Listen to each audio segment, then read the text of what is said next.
여러분에게 한 사람을 소개하고자 합니다. 영상에 나오는 이 사람인데요. 이름은 스티븐 폴 잡스라고 하는 사람입니다. 이 사람이 대학을 다닐 때에 회사를 창업했는데 그 회사에서 생산되는 제품이 애플이라고 하는 제품들입니다. 우리 삼성 스마트폰과 세계적인 경쟁을 이루는 바로 애플 스마트폰을 생산하는 회사가 이 사람이 창립한 바로 회사에서 생산되고 있습니다.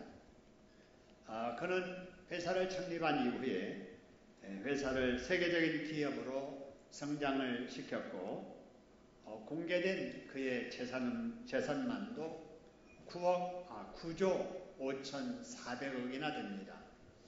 아마 공개되지 않는 재산까지 합하면은 아마 10조가 훨씬 넘으리라 이렇게 생각이 됩니다. 기업가로서 단기간에 이렇게 많은 재산을 모을 수 있었고 세계적인 기업의 CEO가 됐다는 것은 누가 보아도 선망의 대상이고 성공의 케이스이지요. 그런데 이 사람이 불과 6년 전 그의 나이 56세로 세상을 떠나게 됩니다. 췌장암으로 앓으면서 자기의 인종에 가까워지는 것을 느끼면서 그가 남긴 메시지가 있습니다. 한번 여러분 들어보시기 바랍니다.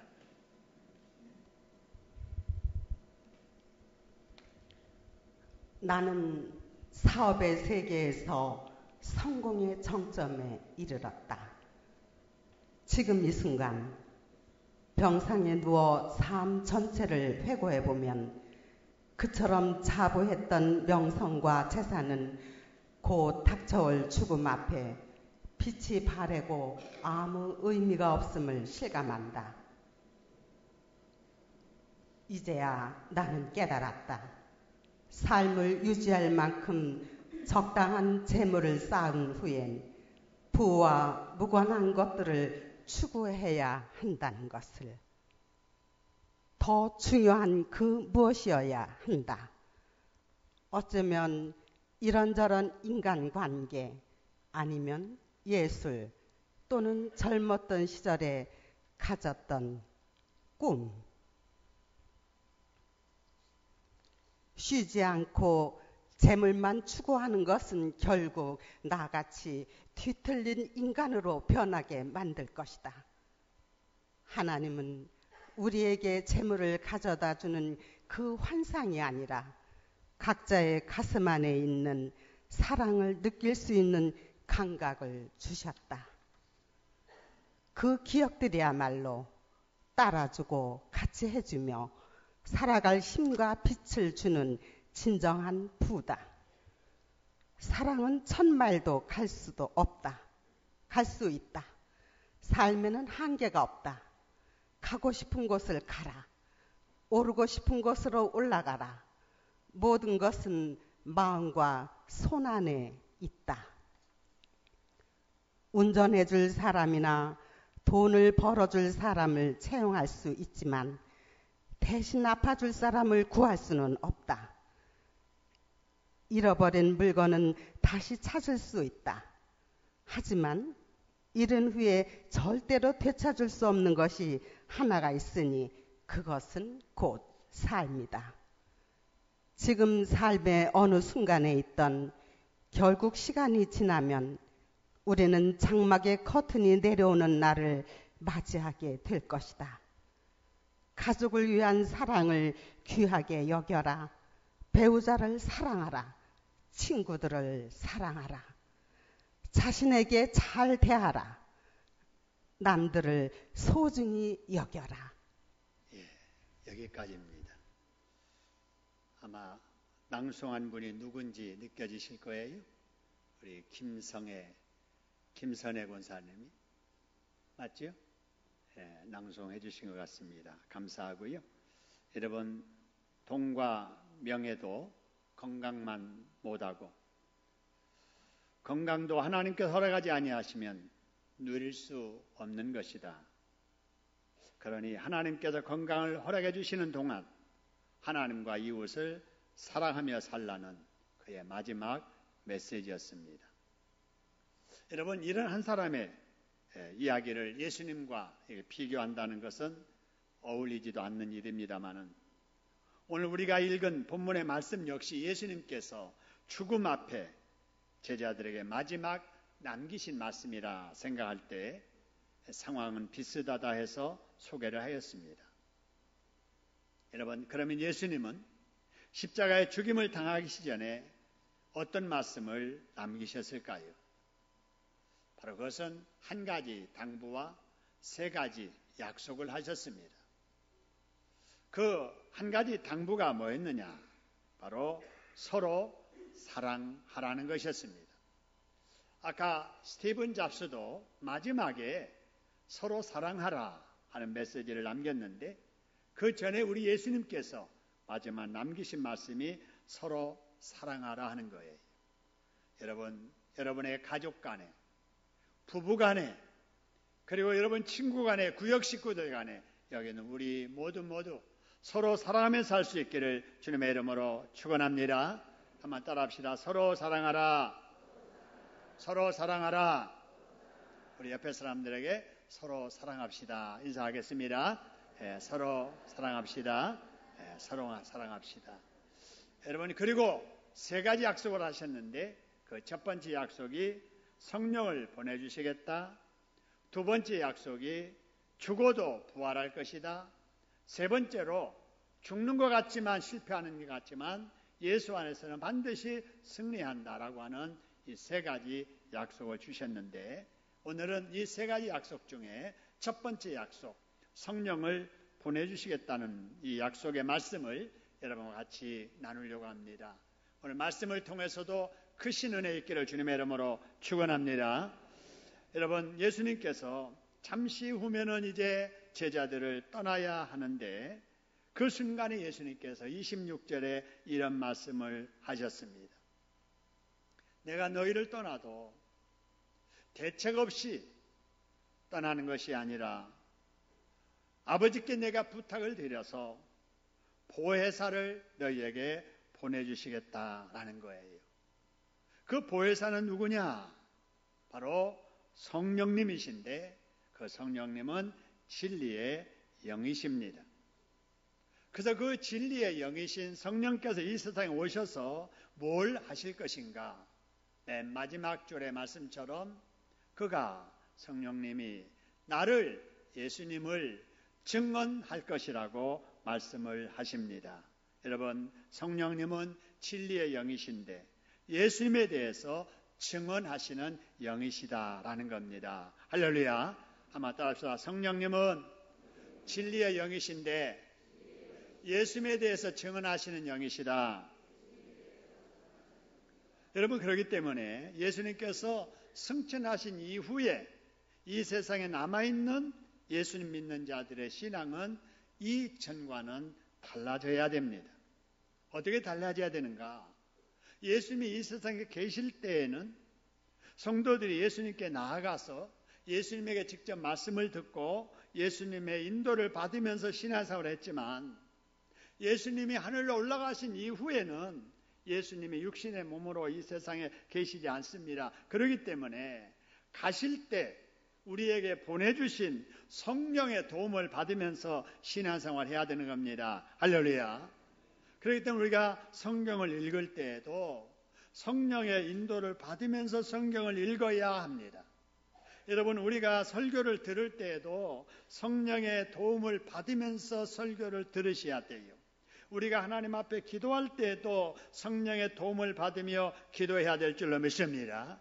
그래야 성령께서 우리를 깨우쳐 주시어서 읽는 성경도 바르게 이해할 수가 있고, 듣는 설교 말씀을 통해서도 진리의 은혜를 받을 수가 있고, 간구하는 기도를 통해서도 우리 하나님 앞에 응답을 받게 될 줄로 믿으시기를 소원합니다. 그래서 지금의 이 시대에는 성령 떠나서는 신앙생활을 바르게 할 수 있다, 없다? 할 수 없습니다. 따라하겠습니다. 성령을 의지해야 바르게 신앙생활을 할 수 있다. 할렐루야. 자, 그러면 우리가 어떻게 해야 성령을 받아서, 어떻게 해야 성령의 인도를 받는 신앙생활을 할 수가 있을까라고 하는 거예요. 여러분, 이 지상에서 최초로 성령을 충만히 받은 사건이 있었는데요. 예수님께서 가시기 전에 이런 말씀을 하셨어요. 제자들에게. 너희들은 절대로 예루살렘을 떠나지 말아라. 그리고 내가 약속한 그것, 성령 받기를 위해서 기다리라고 말씀을 하세요. 이때 예수님의 제자들은 이 예수님의 약속 믿고 한 곳에 모입니다. 알려지기를 마가 요한의 다락방이라고 하는 곳에 모여서 열흘 동안 약속 믿고 간절히 성령 받기를 기도하게 돼요. 여러분, 그렇게 될 때 사도행전 4장 31절에 보니까 빌기를 다하매 하나님 앞에 열흘 동안 열심히 기도하였더니 그들이 모여있는 곳이 진동하더니 거기 있었던 무리가 다 뭘 받았다고 그랬어요? 성령을 충만히 받게 되고, 그러고 나서 담대히 밖에 나가서 하나님의 말씀을 뭐 했다고요? 전해. 그래서 여러분, 초대교회가 부흥되는 역사가 일어나게 된 겁니다. 여러분, 이런 성령 받는 원리는 지금도 똑같습니다. 여러분, 하나님께서는 우리에게 성령 주신다고 말씀하셨으니 그 말씀을 믿고 성령 받기를 사모하여 기도하는 자에게 성령을 부어주십니다. 할렐루야. 성령은 믿는 자에게 주시고 성령은 받기를 사모하는 자에게 주세요. 성령을 부인하는 사람에게는 성령이 임하지 않습니다. 성령을 주시면 좋고 안 줘도 상관없고 이렇게 하는 사람에게는 성령이 임하지 아니에요. 그래서 믿고 사모하는 자에게 성령이 주어짐을 여러분 믿으시기를 소원합니다. 성령 받는 또 다른 방법이 하나가 있습니다. 여러분, 성경에 여러 인물들이 소개되는데요. 그 중에 고넬료라고 하는 사람 여러분 들어서 아실 거예요. 이 고넬료는 마치 우리나라의 일본 식민 통치 때 일본 순사가 우리 사람들, 우리 국민들을 이렇게 지배했던 것처럼 그 당시에 이스라엘을 지배했던 식민 통치의 로마국에 속해 있었던 백부장이었던 사람이 고넬료입니다. 이 사람은 하나님을 잘 믿는 사람이었어요. 자기 가족들을 믿음으로 잘 이렇게 신앙생활하도록 도왔던 믿음의 가장이었고요. 더 귀한 것은 식민지 통치를 받는 주민들까지도 사랑했던 사람, 구제했던 사람, 그리고 항상 규칙적으로 하나님 앞에 기도했던 기도의 사람이었습니다. 하나님이 가만히 보시니까 아니 이방이지만 이방인으로서 이렇게 식민지 통치를 지배하면서도 학대하지 아니하고 악랄하게 대하지 아니하고 사랑 베풀며 구제하면서 가족의 신앙생활을 책임지면서 기도생활하는 고넬료를 보시면서 감동하신 거예요. 그래서 이 사람에게 내가 복을 줘야 되겠다 해서 기도하는 고넬료에게 하나님이 나타나셔서 고넬료야 고넬료야 나의 종 베드로가 저곳에 있으니 총을 보내서 그 하나님의 사자 베드로를 청하여서 너희 집에서 신방받아라 이렇게 말씀을 하세요. 이 말을 듣자마자 이 고넬료는 종을 택하여서 하나님 말씀하시는 그곳에 그 하나님의 종 베드로를 신방해달라고 초청을 하게 됩니다. 그리고 나서 고넬료는 신방받을 준비를 해요. 여러분, 신방받을 때 여러분 어떻게 준비를 하시나요? 되게 그렇게 하지요. 내일 목사님 우리 집에 신방 오신대. 야, 오늘 목사님 신방 오신다. 이러면서 집안을 정리하지요. 여러분, 저희 집이나 여러분이나 마찬가지일 거예요. 우리가 이렇게 살다 보면은 그저 평소에는 막 이렇게 편리한 대로 편하게 지나고 그렇게 살잖아요. 그냥 이불도 그냥 만들어 놔두고 양말도 벌써 여기다 놔두고 또 이렇게 물건들 있으면 발로 차고 밀고 다니면서 그러다가도 손님 온다 하면은 후다닥 해서 정리를 합니다. 좀 이 고넬료도 그렇게 신방 준비를 했을 거예요. 방을 청소하고 거기 탁자 하나 갖다 놓고 그 앞에 방석 갖다 놓고 물 떠다 놓고 가정에 기도 제목 적고 그래서 거기에 올려놓고 이제 신방을 받을 준비를 이제 다 했다고 생각할 거예요. 여러분, 이 정도만 해도 신방 준비 잘한 거지요. 그런데 우리가 본받아야 될 고넬료 신방 받는 모습 한 가지가 또 있습니다. 사도행전 10장 24절에 보니까요. 준비하는데 고넬료는 뭘 준비했느냐? 여러분, 고넬료가 그의 누구를 모아놓게 됩니까? 친척을 모아놓아요. 친척을. 그래서 멀리 있는 친척 전화해서 오게 하는 겁니다. 아마 이 신방 온다 그러면 안 올지 모르니까 다른 말로 오라고 했을지도 모르겠어요. 놀러와 놀러와. 며칠 날 몇 시에 우리 집 꼭 와. 늦지 않도록 해. 그래서 친척을 집에 불러 모아요. 그리고 가까운 누구도 모은다고 그랬어요. 친구들을 모아서 뭐 했다가 신방을 받게 돼요? 뭐 했다가? 기다렸다가 신방을 받게 되더라. 그런 말입니다. 여러분, 우리도 신방 받을 때 이렇게 할 수 있기를 소원합니다. 그리고 베드로가 이제 도착을 했어요. 그러자 어떻게 했는가 보세요. 33절의 말씀 보니까 오셨으니 잘 오셨습니다. 그러면서 하는 말, 이제 우리는 주께서 당신에게 명하신 모든 것을 뭐 하고자 하여? 듣고자 하여. 지금 누구 앞에 있나이다 그랬어요? 다 하나님 앞에 있나이다. 할렐루야. 사람 베드로를 맞이하면서 하나님이 말씀하신 말씀을 듣기 위해서 하나님 앞에 있는 심정으로 신방을 받더라라는 사실입니다. 할렐루야. 특별하잖아요. 이방인이 이렇게 신방 받는 거 하나님도 처음 보신 거예요. 또 감동하신 거예요. 그래서 그 집에 이런 일이 일어나게 됩니다. 44절 45절 보니까 거기 있는 모든 사람에게 성령이 내려오시는데 뭐하던 모든 사람에게 성령이 임하였느냐? 성령이 뭐하는 모든 사람에게 내려오시니 그랬어요? 말씀 듣는 모든 사람에게. 할렐루야. 여러분, 성령은 어떤 사람에게 내려주시느냐? 약속을 믿고 사모하여 기도하는 자에게 성령을 부어주시고 또 말씀을 듣는 사람에게 하나의 성령을 부어주시더라는 사실입니다. 할렐루야. 그래서 우리도 성령 받으려면 그래야 돼요. 말씀을 열심히 들어야 되고 그리고 사모하면서 기도해야 되고. 할렐루야. 그래서 우리가 신방을 받아도 고넬료 같은 심정으로 신방을 받아야 되겠다라고 하는 거예요. 여러분, 신방은 소중한 거예요.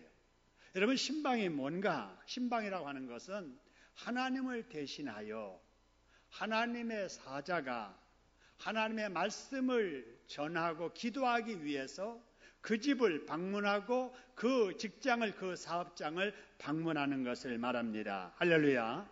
그래서 여러분, 신방 받는 것은 복 받는 일로 여겨야 됩니다. 할렐루야. 한번 따라합시다. 신방 받는 것은 복 받는 것이다.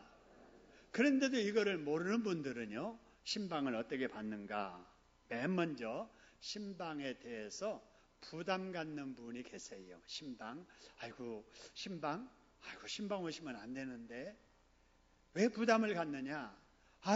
신방 왔다 가면 또 청소해야 돼. 오시는 손님들, 신방대원들 그냥 보낼 수 있나? 뭐라도 드시게 해야 돼. 귀찮아. 그래서 신방 받는 것 자체를 부담 갖는 분이 계세요. 그런가 하면 아예 부담이 너무 심해가지고 신방 받는 것을 뭐 하는 사람도 있어요? 싫어하는 사람. 우리 집엔 오지 마세요. 우리 집엔 오지 마세요. 신방만은 아예 싫어하는 사람이 있고요. 싫어한다는 말은 못해서 부담 갖고 마지못해서 신방을 받는 사람이 있어요.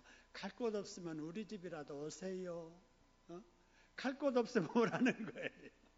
여러분, 이렇게 마지못해서 신방 받는 사람이 있고요. 또 신방 받는 사람은 네 번째로 신방 받기 전에 가족들을 다 피신시키는 사람들이 있어요. 애들이 집에 있으면 목사님 신방 오신단다. 빨리 나가. 안 나가려고 하면 돈까지 지어주면서 나가라고 하는 거예요. 그리고 남편이 있으면 당신 뭐해? 신방 온다는데 빨리빨리 하고 나가.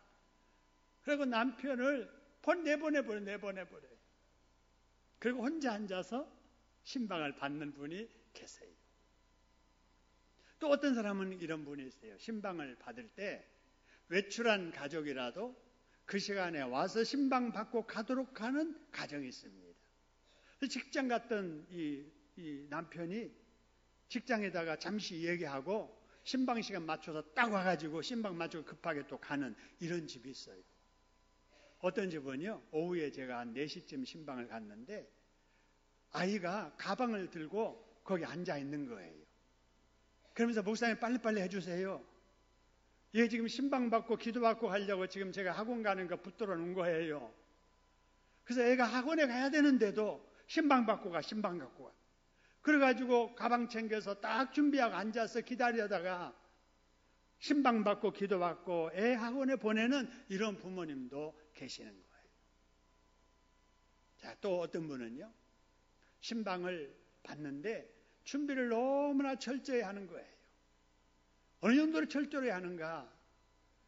신방 받을 준비하느라 말씀을 듣지 않는 거예요. 그냥 가스불 켜러 다니고 가스불 끄러 다니고 그냥 그러느라고 나는 그 집에 가서 그 집 신방을 하는데 말씀은 잘하는데 신방 대원들만 있지 신방 받을 사람은 없는 거예요. 기도를 하는데도 막 움직이는 소리가 들려요. 제가 신방 기도하면서 이렇게 눈 떠보면은 없어. 그분이 여기 앉아있는 상태에서 기도를 지금 해야 되는데 눈 떠보니까 없는 거예요. 그러면 기도를 해야 돼요? 말해야 돼요?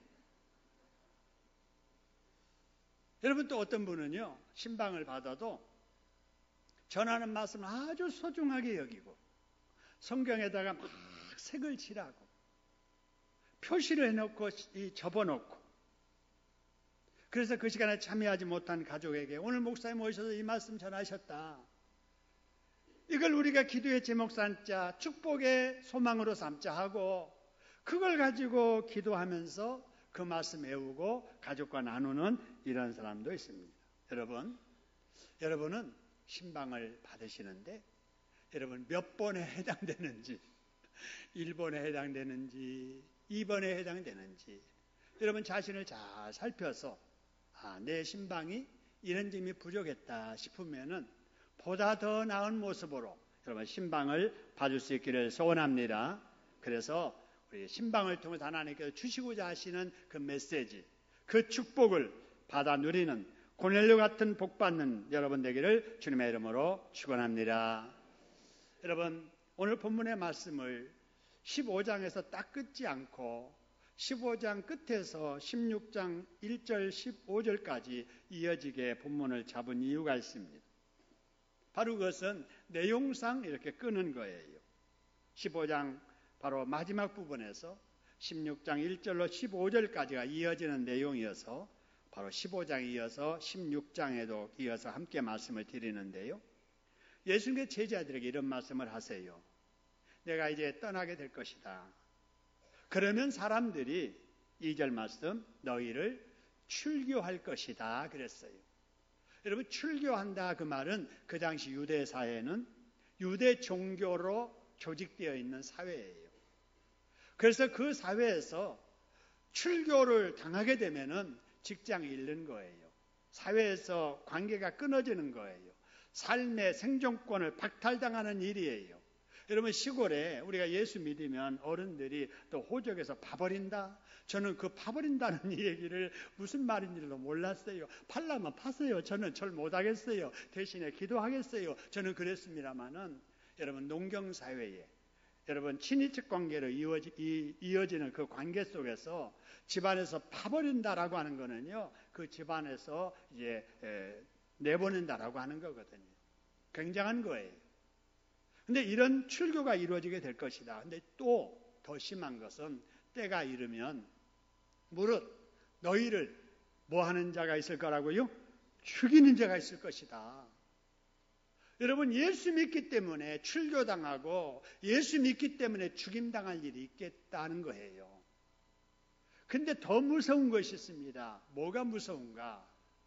너희를 죽이면서도 너희를 죽이는 자가 생각하기를 이것이 뭐 하는 일이라 하리라 그래서요, 하나님을 섬기는 일이라고 하면서 너희를 죽일 것이다, 출교할 것이다 라고 하는 것입니다. 여러분, 여기에서 왜 그들이 이렇게 이런 일을 행할까라고 하는 거예요. 왜 이런 일을 행할까? 바로 이어지는 말씀을 보면은요, 이런 말씀이 있습니다. 자, 이렇게 말씀하시는 것은 바로 그들이 하나님을 알지 못하기 때문이라는 말씀을 하세요. 나를 모르고 하나님을 모르기 때문에 그들이 너희를 출교할 것이고 너희를 죽일 것이고, 그리고 그러면서도 그가 하는 일이 악하고 죄악된 일이라는 것을 알지 못할 것이다, 이렇게 말씀을 합니다. 여러분, 이걸 통해서 우리가 꼭 깨달아야 될 것은 사람이 온전한 정신 가지고 바른 판단하며 바르게 살려면은 예수를 믿어야 된다는 것입니다. 할렐루야. 예수 모르고 하나님 모르니까 무엇이 옳고 그른지를 모르는 거예요. 악한 일, 살인하는 일을 벌이면서도 하나님을 위해서 한다라고 생각을 하더라라는 거예요. 이걸 가리켜서 저는 가치관의 혼란 내지는 가치관의 착각이라고 이렇게 생각을 합니다. 여러분, 사람이 바른 가치관을 가져야 되거든요. 옳고 그름에 대한 바른 기준을 가지고 살아야 된다, 그런 말이에요. 그런데 사람이 바른 가치관을 가질 수 있는 것은 바로 예수를 믿을 때, 하나님을 믿을 때 바로 가치관을 바르게 가지고 사람답게 바르게 온전하게 살 수 있는 것입니다. 할렐루야. 그래서 여러분의 자녀들 바른 가치관 가지고 살아야 되잖아요. 그죠? 그렇게 하기 위해서 어려서부터, 특별히 사춘기 되기 전에 정말 하나님 앞에 산다는 신앙을 가질 수 있도록 여러분 말씀으로 기도로 키워야 될 줄로 믿습니다. 내 가정에서 내 자식 그렇게 키우기가 힘들다, 어렵다라고 생각되니까 우리가 아이들을 교회로 데리고 와야 되는 거예요. 그래서 같이 말씀 듣고 기도하면서 자라도록 키울 때 그 아이들이 자기 가치관을 가지고 우리가 바르게 살아갈 수 있게 되는 것이지요. 그래서 우리 주일학교 교육이 중요합니다. 여러분의 가정의 자녀들, 아들, 딸, 손주들, 이웃의 자녀까지라도 우리 주일학교에 보내셔서 우리 아이들이 어려서부터 바르게 자라서 가치관이 혼란스러운 이 악한 세상에서도 진리의 말씀 붙잡고 사람답게 바르게 살아갈 수 있도록 키우시기를 주님의 이름으로 축원합니다. 다시 말씀을 봅니다. 여러분, 예수님께서 제자들에게 이런 말씀을 하시는 것을 보면서 우리가 뭘 깨닫냐면요, 예수님은 장차 되어질 일을 다 아신다, 모르신다? 다 아신다, 그 말이에요. 근데 제자들은 지금 알아요, 몰라요? 몰라요. 지금 앞으로 예수님이 돌아가실 것도 긴가민가 하는 거예요. 아직 몰라요. 예수님이 돌아가시고 나서 자기들에게 닥칠 혹독한 핍박을 아직 그들이 모르는 거예요. 자기들이 출교 당할 것도 죽임 당할 것도 모르는 거예요. 그런데도 우리 예수님께서는 다 아시고 미리 대비하라고 말씀하시더라는 겁니다. 할렐루야. 따라합시다. 예수님은 장래의 모든 일을 다 아신다. 근데 우리는 알아요, 몰라요? 몰라요. 그 남이 한 일을 모른다는 것은 그가 모른다 치고, 내가 한 일도, 과거에 한 일 다 알아요, 몰라요? 몰라요. 내가 한 일도 모른다니까요. 그러니 남의 한 일 어떻게 기억하겠어요? 그러면 과거 일은 지나서 모른다면은 지금 일은 우리가 제대로 알고 있을까? 지금 우리가 해야 될 일 잘 알아요, 몰라요? 몰라요. 그러니까 실수를 반복하며 사는 게 우리 인간이에요. 과거 일은 지나서 모르고, 지금 일은 지혜가 부족해서 모르고, 장래 일은 더더욱 알지 못하는 것이 우리 인간이에요. 그래서 여러분 불안한 거 아닙니까? 여러분, 그래서 우리나라가 지금 불안한 거예요. 여러분 뉴스를 보시면서 아시지요?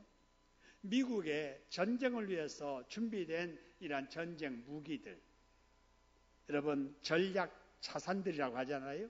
이런 것들이 지금 우리 한반도로 집중해서 모여들고 있습니다.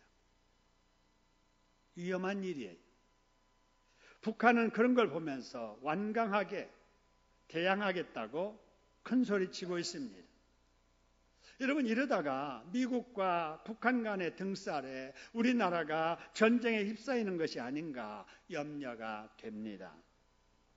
여러분, 그럴지라도 우리에게 한 가지 소망이 있는 것은 우리의 미래를 다 아시는 그분이 우리의 주님이시고 우리의 아버지시라는 것입니다. 할렐루야.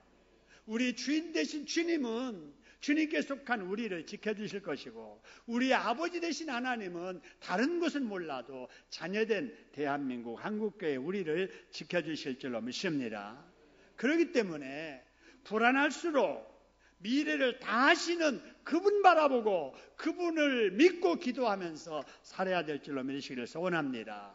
그래서 하나님께 귀를 기울이고 하나님께 기도하며 말씀대로 순종하며 살기만 하면은 아무리 위태한 일 벌어져도 위태한 중에서도 우리를 지켜주실 줄로 믿으시기를 소원합니다. 따라하겠습니다. 미래가 불안할수록 하나님을 바라보고 기도하자. 할렐루야. 여러분 집에서 열심히 기도하시고요. 매일 새벽 기도 못 나오시면은 일주일에 2-3번이라도, 여러분 매주 못 나오시면은 격주로라도 여러분 심야 기도에 나오셔서 규칙적으로 하나님 앞에 기도할 수 있기를 소원합니다. 여러분의 자신을 위해서, 여러분의 자녀를 위해서, 우리 함께하는 우리 대한민국을 위해서 여러분 기도해 주시고요. 특별히 이 가을에 우리 수험생들 대학 진학을 도전하잖아요. 우리 젊은이들 악한 시대에 경제활동하면서 믿음대로 살아보려고 몸부림치잖아요. 기도로 응원하는 저와 여러분 될 수 있기를 소원합니다. 다음으로 예수님께서 제자들에게 마지막까지도 당부하시고 약속하시고 이런 한 모습을 보면서 예수님은 제자들을 사랑하셔도 끝까지 사랑하시더라는 겁니다. 할렐루야. 여러분 예수님께서 제자들만 그런 게 아니라 지금 저와 여러분들도 사랑하고 계시니 여러분 우리의 인생 끝까지 사랑해 주실 줄로 믿습니다. 사랑해 주실 거예요. 여러분 건강 때문에 염려가 되고 노후 문제가 걱정이 되고 여러분 우리의 신앙, 우리 환경까지라도 여러분 걱정이 될지라도 여러분 주님이 우리를 사랑하시니 끝까지 날 사랑해 주실 걸로 생각하고 우리 주님 안에서 어려움을 믿음으로 이기시기를 주님의 이름으로 축원합니다. 여러분 다시 3절 말씀 봅니다. 3절 말씀 보니까 그들이 이런 일을 하는 것은 아까 말씀드렸죠. 출교를 시키고 예수 믿는 사람들을 죽이고 이렇게 하는 이유는 그들이 이런 일 할 것은 뭘 알지 못함이라 그래서요? 하나님을 알지 못하기 때문이다. 그들이 하나님만 알면, 그들이 내가 누군지만 알면은 이러지 않았을 텐데 그들이 나를 몰라서 그렇다라는 거예요. 여러분 이런 사람이 우리 주변에도 많이 있어요. 참 능력도 있고 실력도 있고 그런 사람인데 하나님을 알지 못해서 예수를 믿지 않아서 사람 보기에 정말 사람답게 살지 못하고 악하게 사는 사람들이 많이 있다라고 하는 사실입니다. 여러분 우리 성경에 보면은요 예수님 다음으로 하나님의 교회를 위해서 큰일 했던 사람 바울이 있잖아요. 근데 바울이 그러기 전에 이름도 우리가 사울로 기억되지요. 하나님을 잘 믿던 사람, 하나님을 위한 열정도 있었던 사람, 그가 한 일이 뭐였냐면요 예수 믿는 사람들을 핍박했잖아요. 색출해서 잡아다가 감옥에 가두고 사람을 죽이는 일에 동참했던 사람이 사울이었어요. 근데 그가 예수님의 빛 앞에 꿇어지고 나서 예수가 누군지 알게 돼요. 예수님이 하나님이라는 걸 알게 됩니다.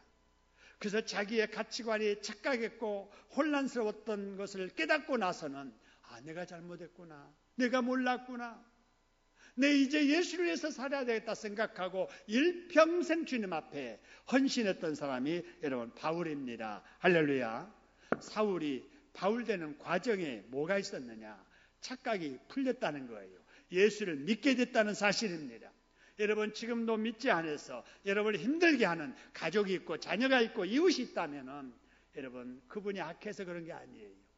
가치관이 지금 잘못된 거예요. 예수를 모르기 때문에 그래요. 그가 예수를 제대로 믿기만 하면은 우리보다 훨씬 하나님 위해서 좋은 일 많이 할 사람입니다. 할렐루야. 그래서 우리는 늘 그분들을 위해서 기도해야 돼요. 예수 믿기를. 예수만 믿으면 큰일 날 사람인데 예수를 믿지 않아서 그렇다 생각하고 열심히 기도하면서 그럴수록 사랑해주고 품어주면서 여러분 기다리시다가 사울이 바울 되는 변화가 여러분에게도 경험될 수 있기를 주님의 이름으로 축원합니다. 그 다음에 7절, 8절입니다. 7절, 8절의 말씀 보니까 예수님께서 제자들에게 무슨 말씀을 하시냐면요.